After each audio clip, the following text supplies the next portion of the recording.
নমস্কার বন্ধুরা, ঝর্ণার বাঙালিয়ানায় সবাইকে স্বাগতম জানাচ্ছি। আজকে নিয়ে আসছি হাঁচি শাক। আজকে আমি হাঁচি শাক রান্না করব। আর আজকে রান্না করতে করতে আপনাদের সাথে অনেক ধরনের কথা বলবো। আমার এই চ্যানেলটা আপনাদের যদি ভালো লেগে থাকে, আমার এই রেসিপিটা যদি ভালো লেগে থাকে, তাহলে সাবস্ক্রাইব করে দেবেন। আর যারা যারা পুরানো বন্ধু আছে, যারা আমার পরিবারের সাথে সদস্য হয়েছেন, তাদেরকে অসংখ্য ধন্যবাদ। তাদের কাছে আমি ঋণী হয়ে রইলাম। আর যারা নতুন সদস্য আসছেন আমার পরিবারের সাথে, তাদেরকেও ধন্যবাদ জানাই। আর তাদেরকে সাথে নিয়ে আমি চলতে চাই। আমি হাঁচি শাক ভালো করে ধুয়ে পরিষ্কার করে কুটে নিচ্ছি। এখানে আমি একটু বড় বড় সাইজ করে নিচ্ছি। যারা বড় সাইজ খেতে পছন্দ করেন না, তারা ছোট ছোট করে নেবেন। আমি বড় করেই নিয়েছি। আর নিয়েছি পেঁয়াজ কুচি করে, চিংড়ি মাছ নিয়েছি আর দুটো কাঁচামরিচ। চলুন এবার আমি রান্নাঘরেই চলে যাই। আমি রান্নাঘরে রান্না করব এখন। রান্না করার জন্য আমি চুলার কাছে চলে আসলাম। দিয়ে দিলাম কড়াইতে তেল। আমি আগেই চুলা অন করে কড়াইটা গরম করে নিয়েছি। কড়াইয়ের তেলটা গরম হয়ে উঠেছে। এবার আমি দিয়ে দেবো এর মধ্যে চিংড়ি মাছ, পেঁয়াজ আর কাঁচামরিচ। এই চিংড়ি মাছ, পেঁয়াজ আর কাঁচামরিচ এগুলোকে আমি খুব ভালোভাবে ভেজে নেব, যাতে কাঁচা কাঁচা না থাকে। চিংড়ি মাছটা খুব তাড়াতাড়ি হয়ে যাবে, কিন্তু পেঁয়াজটা হবে না। সেই জন্য যাতে তাড়াতাড়ি হয়, সেজন্য আস্তে আস্তে করে আমি জাল দিয়ে ভেজে নেব। দিয়ে দিলাম হলুদের গুঁড়া, এবার দিলাম লবণ। এই সব কিছু একত্রে আমি এবার ভেজে নেব।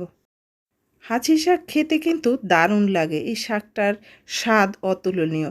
এই শাকটা খেতে যে এত ভালো লাগে বলে বোঝানো যাবে না। অবশ্যই আপনারা খেয়ে দেখেছেন। আর আমি আজকে যেভাবে রান্না করছি, এভাবে রান্না করে খেয়ে দেখবেন, এটা অসাধারণ স্বাদ লাগে।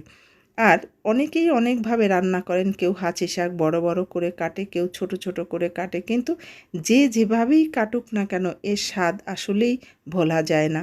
আমি এবার শাকগুলো দিয়ে দিলাম। আমার পেঁয়াজ, চিংড়ি মাছ আর কাঁচামরিচ খুব ভালোভাবে ভাজা হয়ে গেছে। এবার শাকটা দিয়ে নিচের মশলাগুলো সব উপরে তুলে দেব, যাতে নিচে পোড়া না লাগে। কারণ শাক দিয়ে নিচে যদি এই মশলাগুলো থাকে, চিংড়ি মাছ, পেঁয়াজ থাকে, তাহলে নিচ থেকে আস্তে আস্তে পোড়া ধরে যাবে। সেই জন্য শাক দিয়েই আমাকে নাড়াচাড়ি করে দিয়ে দিতে হবে। দিয়ে দিলাম হলুদের গুঁড়া আর দিয়ে দেব ঢাকনা। এবার ঢাকনা দিয়ে দিয়েই রান্না করব। যেসব বন্ধুরা আমার এই রান্না দেখছেন, তাদেরকে বলবো অবশ্যই লাইক করে দেবেন।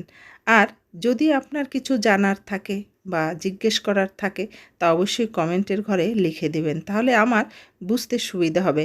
হয়তো আপনি অনেক কিছু ভাবছেন বলার জন্য, কিন্তু বলছেন না। তাহলে আমি কি করে বুঝবো যে আমার এই রান্নাটা ভালো হলো না খারাপ হলো? যদি খারাপ হয়ে থাকে, তাহলেও বলে দেন যে আপনার রান্নাটা এটা দিলে আরেকটু ভালো হতো।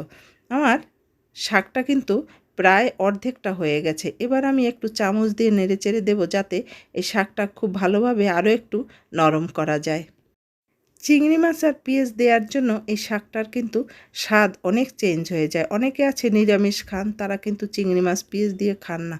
তবে নিরামিষ রান্না সম্পূর্ণই আলাদা করতে হয়। আমি যেহেতু আমিষ রান্না করছি, তাই আমার রান্নার ধরনটাও আলাদা।